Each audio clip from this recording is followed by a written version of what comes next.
Bien, hoy vamos a hablar de Antístenes. Antes de empezar propiamente con el video, me gustaría que pensemos a Antístenes como un filósofo de la periferia. El filósofo argentino-mexicano Enrique Dussel, en su libro Filosofía de la Liberación, nos dice que pareciera que la filosofía ha surgido siempre en la periferia, como una necesidad de pensarse a sí mismo ante el centro, ¿no? Ante el pensamiento hegemónico, y como una exterioridad o simplemente ante el futuro de liberación. Concluye diciéndonos que la inteligencia filosófica nunca es tan verdadera, válida, clara, tan precisa como cuando parte de la opresión y no tiene ningún privilegio que defender porque no tiene ninguno. Ahora sí, los dejo con el video. Antístenes fue uno de los discípulos quizás más destacados de Sócrates, a pesar que en la historia encontramos a Platón como el predilecto. Sin embargo, Antístenes también acompañó a Sócrates hasta su muerte, ¿no? También asimilando muchas de sus posturas filosóficas, por sobre todo la ironía, si se quiere. Por otro lado, Antístenes fue maestro de Diógenes. Quizás no se lo recuerde tanto por las anécdotas como así su discípulo, pero sí se lo recuerda por ser el primer perro, es decir, por fundar de alguna manera la escuela cínica, ¿no? Dicho sea de paso, dejo aquí el link para ver los videos de Diógenes que se subieron antiguamente. Pero acá hay algo fundamental. ¿Por qué presentamos a Antístenes como un filósofo de la periferia? Pensemos un segundo, ¿no? En esto. Pensemos en esa imagen. El centro era sin duda Atenas, lugar de la civilización, el espacio de los verdaderos ciudadanos, allí donde reina la razón por sobre la pasión, la de los que mandan por sobre los que nacieron para obedecer. Ya lo decía también Aristóteles en la política, ¿no? Ya sean estos esclavos, extranjeros, mujeres, varones jóvenes, no ciudadanos, en definitiva.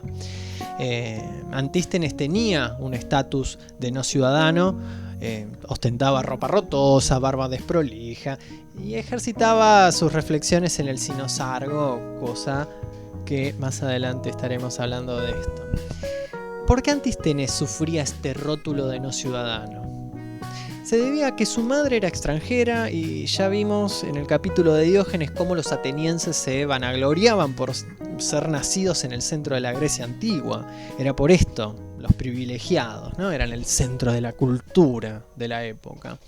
Justamente los filósofos de la época le reprochaban a Antístenes ser hijo de dos personas no libres.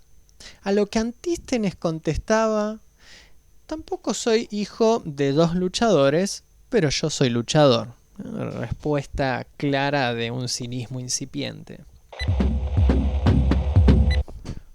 Por otro lado, en una de las tantas críticas que se le hicieron a su persona, Antístenes, al enterarse una vez que Platón hablaba mal de él, dijo: es propio de un rey obrar bien y ser calumniado.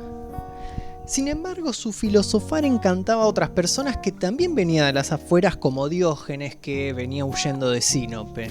Justamente, también se le criticaría por el hecho de tratar con gente de mal vivir, a lo que Antístenes solía responder: también los médicos andan en compañía de los enfermos, pero no tienen fiebre.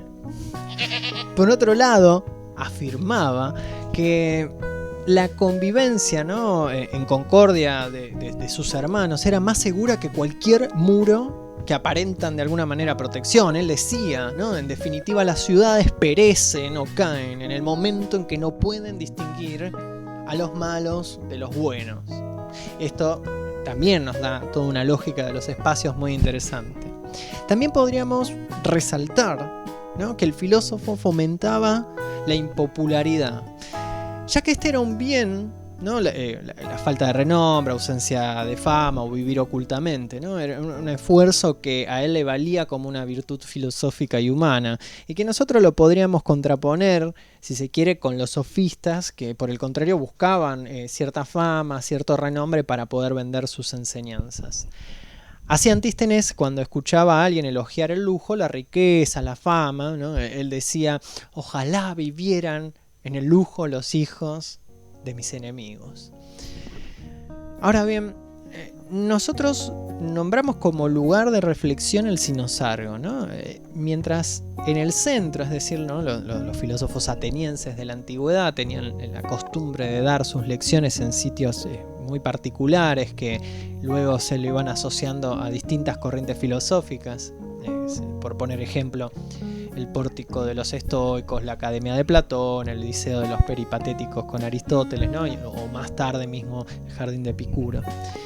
A manera de burla, Antístenes, o quizás una correspondencia con la vida que llevaba, debió de elegir las periferias de la ciudad de Atenas, ¿no? Un espacio independiente, y este fue el Cinosargo. Allí Antístenes conversaba con sus seguidores, ¿no? Un poco distante del pórtico de entrada a la ciudadela, y en ese Cinosargo se encontraban los excluidos de la ciudadanía, ¿no? Aquellos que, productos del azar, no podían gozar de cargos cívicos.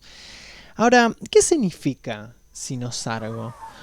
Cinosargen significa perro blanco, perro ágil, lo cual vale aclararlo, ¿no? Y era un lugar que estaba situado, como dijimos, en las afueras de la ciudad. Era un lugar reservado a los bastardos, ¿no? Justamente a los hijos ilegítimos, ¿no? Y eran zonas linderas, zonas cercas de los cementerios. Y hay algo interesante en esto, porque los espacios donde se enseñaba filosofía, que hemos nombrado antes, tenían la particularidad de tener un dios tutelar del lugar, ¿no? Y el Cinosargo tenía como dios tutelar a Heracles. Y Heracles fue justamente, ¿no? Hijo de la unión desigual entre Zeus y una mortal que era Alcmena. Dice que allí se formó este espacio del perro blanco. Pero también se dice que el nombre nació durante un sacrificio, porque había una ceremonia, ¿no? Hacia los dioses, y cuando digo dioses, por lo general aparece un rayo, ¿no? Durante una ceremonia a los dioses, ahí está, ¿no? Se realizaba un sacrificio de carne, ¿no? Y cuando de repente apareció un perro blanco, ¿no? Venido de no se sabe dónde, y se apoderó, ¿no? Con cierta eficacia del trozo de carne que era destinado a los dioses. Este perro rivalizó y ganó, ¿no? Y fue razón suficiente para situar al animal bajo una suerte de buen auspicio, ¿no? Se habló con el oráculo sobre el acontecimiento, se le preguntó qué se debía hacer, y el que iba a hacer el sacrificio recibió la orden de erigir un templo en el lugar para celebrar al perro. Y bueno, ya sabemos, ¿no? Lo que el perro significa para la escuela cínica, porque para los cínicos el animal, ¿no? Era digno, ¿no? Tenía las virtudes más dignas. Y no por ser perro faldero, ¿no? Dócil, sumiso, etcétera, etcétera, sino todo lo contrario, ¿no? Por ser un perro que desconoce las correas, ¿no? Que goza de otras libertades y no se conforma con esa vulgar vida de ciudad.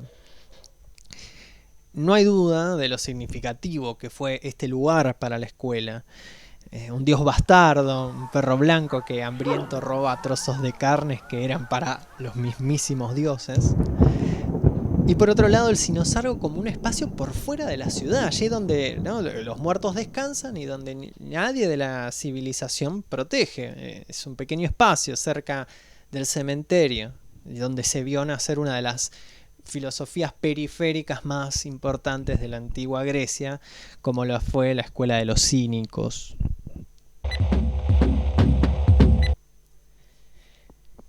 Podemos terminar este paseo por la periferia recordando la sentencia a muerte de Sócrates, ¿no? Ya un viejo conocido, el juicio que vivió ante la denuncia de Ánito y Meleto, ¿no? Bueno, para quien no lo sepa, le recomiendo la Apología de Sócrates de Platón. Se dice que Antístenes estuvo en los momentos previos a que Sócrates bebiera la cicuta. Ahora bien, tiempo después de la muerte de su maestro, se dice que él fue el responsable del destierro de Ánito y de la muerte de Meleto. Ambos, recuerdo, insisto, ¿no? Acusadores del famoso gran Sócrates. Se dice que Antístenes se había encontrado con unos jóvenes extranjeros que venían del Ponto, ¿no? Muy cercano a Atenas, y que habían llegado a la ciudad atraídos justamente por la fama de Sócrates. A ver, sin saber aún que había muerto el filósofo. A esto, ¿no? Antístenes no tuvo mejor idea que conducirlos hasta la casa de Ánito, diciéndoles que este era por su carácter más sabio que el mismo Sócrates, porque justamente había sido el culpable de la condena. Ante lo cual estos jóvenes que se encontraban junto a él se enfurecieron y lo condenaron al exilio, ¿no? Y ya sabemos lo que significa el exilio para un ateniense. Recordemos, ¿no?, que el mismo Sócrates escogió beber la cicuta antes que vivir en el destierro. Ahora bien, más tarde sigue la historia y nos dicen que estos mismos muchachos que habían llegado se terminarían encontrando con Meleto y terminarían por asesinarlo.